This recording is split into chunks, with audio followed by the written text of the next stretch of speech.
भक्तों, ओम नमः शिवाय, श्री शिवाय नमस्तुभ्यम, जय श्री महाकाल। जी हाँ भक्तों, कि आपके भी जीवन में आर्थिक संकट चल रहा। आर्थिक संकट का मतलब क्या है कि आपके जीवन में बहुत ज़्यादा कर्जा बढ़ चुका है। आपको समझ में भी नहीं आता कि आखिर ऐसा क्या हो गया, कर्जा बहुत ज़्यादा बढ़ रहा है, पैसा जो है वो आ नहीं रहा। आप लोग बहुत ही ज़्यादा परेशान हो कि आखिर ऐसा क्या हो गया है जिसके कारण आपकी आमदनी बंद हो गई है, कर्जा इतना ज़्यादा बढ़ गया है। तो आपको टेंशन लेने की कोई भी ज़रूरत नहीं है। आज जो मैं आपको उपाय बताने वाला हूँ, अगर आपने केवल और केवल इतना कर लिया ना, तो अवश्य रूप से सारी की सारी इच्छा, सारी की सारी जो मनोकामना है, अवश्य रूप से पूरी होगी ही होगी। और आप जो कुछ भी चाहते हो, सारी की सारी इच्छा मनोकामना वो भी आपकी पूरी होगी ही होगी। क्या करना है, कैसे करना है, पूरा आपको समझा के अच्छे तरीके से बताने वाला हूँ। तो बस उपाय ध्यान से सुन के और अच्छे तरीके से करिएगा ज़रूर। अगर आपने आज का ये उपाय ध्यान से सुन के और अच्छे से कर लिया, तो अवश्य रूप से सारी की सारी इच्छा, सारी की सारी मनोकामना अवश्य रूप से पूरी होगी ही होगी। क्या करना है, कैसे करना है, पूरा आपको मैं बताने वाला हूँ और अच्छे तरीके से आपको समझाने वाला हूँ। और आपको एक चीज़ और बताने वाला हूँ कि ये जो 2 चीज़ है ना, ये आपको बिल्कुल भी नहीं रखना है। कहाँ नहीं रखना है? अपने फ्रिज में उसको भी निकालना है। देखिए, आपको भी पता है कि जो पूज्य गुरुदेव की जो कथा होती है, क्या होती है? पूज्य गुरुदेव की जो कथा होती है, उसमें लाखों की भीड़ आती है। कैसे भीड़ आती है? लाखों की भीड़ आती है। और जब गुरुदेव की कथा में लाखों की भीड़ आती है, तो वहाँ ज़्यादातर जो भक्त होते हैं ना, वो क्या करते हैं आपको भी पता है? पत्र के द्वारा, किसके द्वारा? पत्र के द्वारा अपनी मनोकामना गुरुदेव तक पहुँचाते हैं। तो अभी गुरुदेव की कथा चल रही थी, ठीक ना? ये 4-5 महीने की पहले की बात है, गुरुदेव की कथा चल रही थी और गुरुदेव की कथा में लाखों की भीड़ आई। अब जब गुरुदेव की कथा में लाखों की भीड़ आई, तो वहाँ ज़्यादातर जो भक्त थे ना, उन्होंने पत्र के द्वारा अपनी मनोकामना गुरुदेव तक पहुँचाई। अब जब गुरुदेव के पास पत्र पहुँचा और गुरुदेव ने पत्र पढ़ा, तो वहाँ गुरुदेव ने देखा कि ज़्यादातर जो भक्त है ना, उनकी क्या है, केवल और केवल एक ही मनोकामना है कि गुरुदेव हमारे घर में या मतलब पैसे की बहुत ज़्यादा कमी है, बहुत ज़्यादा हम लोग परेशान रहते हैं, कृपया करके उपाय बता दें।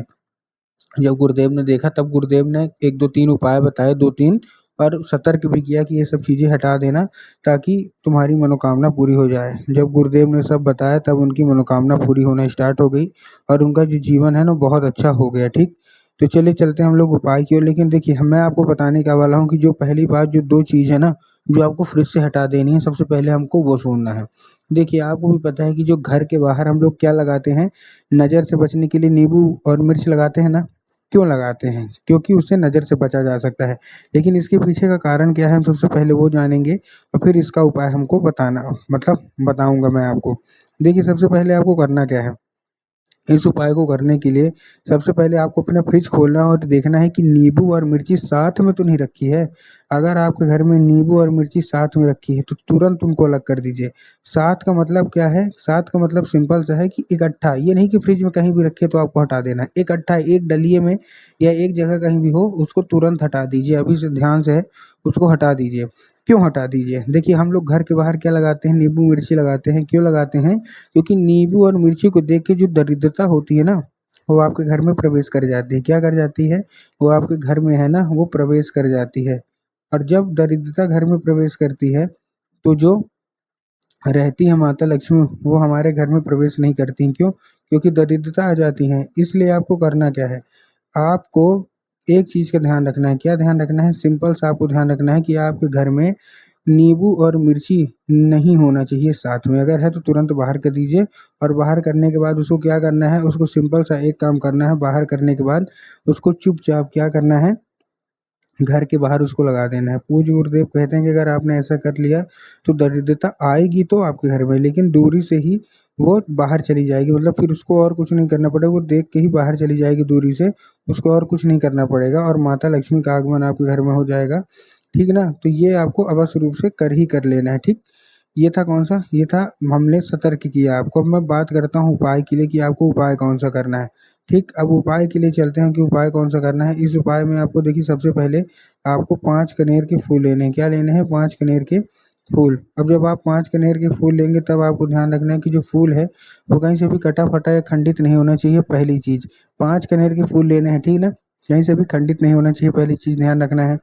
अब क्या करना है? पहुँच जाना है सीधा-सीधा शिव मंदिर। अब जैसे ही आप शिव मंदिर पहुँचेंगे, शिव मंदिर पहुँचने के बाद आपको करना क्या है?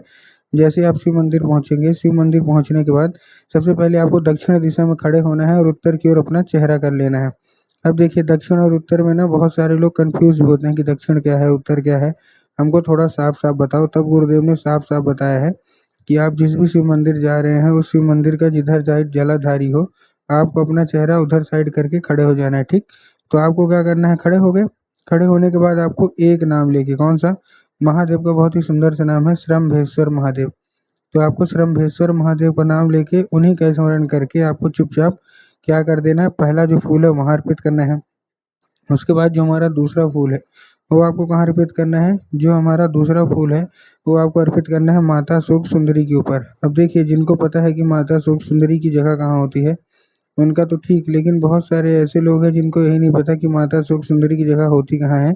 तब गुरुदेव ने साफ-साफ बताया कि जो जलाधारी है, जलाधारी के बिल्कुल बीचों-बीच, कहाँ? जलाधारी के बिल्कुल बीचों-बीच जगह होती है माता शुक सुंदरी की। तो बस आपको करना क्या है, चुपचाप वहीं जाके अर्पित कर देना है दूसरा फूल। जो तीसरा फूल है वो आपको भगवान गणेश की जगह पे अर्पित करना है, जिनकी जगह जलाधारी के बाएँ साइड होती है, ठीक?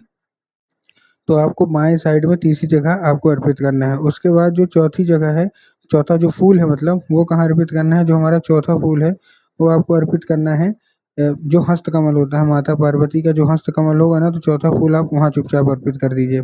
उसके बाद आपको एक फूल आपके पास बचेगा, जो एक फूल है वो आपको कहाँ अर्पित करना है? वो आपको अर्पित करना है चुपचाप जो जलाधारी है, बस, ठीक है ना? जलाधारी है, चुपचाप आपको वहीं अर्पित कर देना है। पूज्य गुरुदेव कहते हैं कि अगर आपने ऐसा कर लिया, तो अवश्य रूप से आपके घर का जो भी समस्या है, जो भी है ना दरिद्रता है, वो दूर होगी। ये था पहला उपाय। अब हम चलते हैं कर्जा मुक्ति के उपाय के लिए। अगर आपके जीवन में कर्जा बहुत ज़्यादा बढ़ गया है ना, तो कर्जा मुक्ति का ये उपाय आपको अवश्य रूप से करना ही करना है। अब इस उपाय में देखिए आपको करना क्या है, सिंपल सा मैं आपको बता रहा हूँ। इस उपाय को करने के लिए आपको चुपचाप क्या करना है, सबसे पहले आपको लेना क्या है, आपको लेना है कच्चा दूध, और कच्चा दूध लेने के बाद आपको कहाँ पहुँच जाना है, सीधा-सीधा आपको पहुँच जाना है कहाँ? बरगद के पेड़ के नीचे, ठीक? तो आपने बरगद के पेड़ के नीचे जब आप पहुँचेंगे, तो आपको 3 बार बरगद के पेड़ की परिक्रमा करनी है। बहुत सारे लोग तो जहाँ कच्चा दूध बोला, तो ये लेके पहुँच जाते हैं सीधा-सीधा शिव मंदिर। तो आपको शिव मंदिर नहीं जाना, बरगद के पेड़ के नीचे जाना है, ठीक? बरगद के पेड़ के नीचे पहुँचे, अब आपको क्या करना है, जैसे आप बरगद के पेड़ के नीचे पहुँचे, आपको क्या करना है, 3 बार बरगद के पेड़ की परिक्रमा करनी है, और बरगद के पेड़ की जैसे ही परिक्रमा करेंगे, आपको क्या करना है, अपनी मनोकामना माँगना है। मनोकामना माँगने के बाद आपको क्या करना है, आपको केवल और केवल बटकेश्वर महादेव का नाम लेके, कौन से? महादेव का बहुत ही सुंदर सा नाम है, बटकेश्वर महादेव। तो आपको चुपचाप करना क्या है, आपको बटकेश्वर महादेव का नाम लेके उन्हीं का स्मरण करके आपको चुपचाप क्या कर देना है, अर्पित करना है। ज़्यादा से ज़्यादा 1 महीना या ज़्यादा से ज़्यादा 1.5 महीना इतना ही लगेगा, इतने के बीच सारी मनोकामना पूरी हो जाएँगी। जो कुछ भी चाहते हैं वो भी सारी मनोकामना पूरी होगी ही होगी।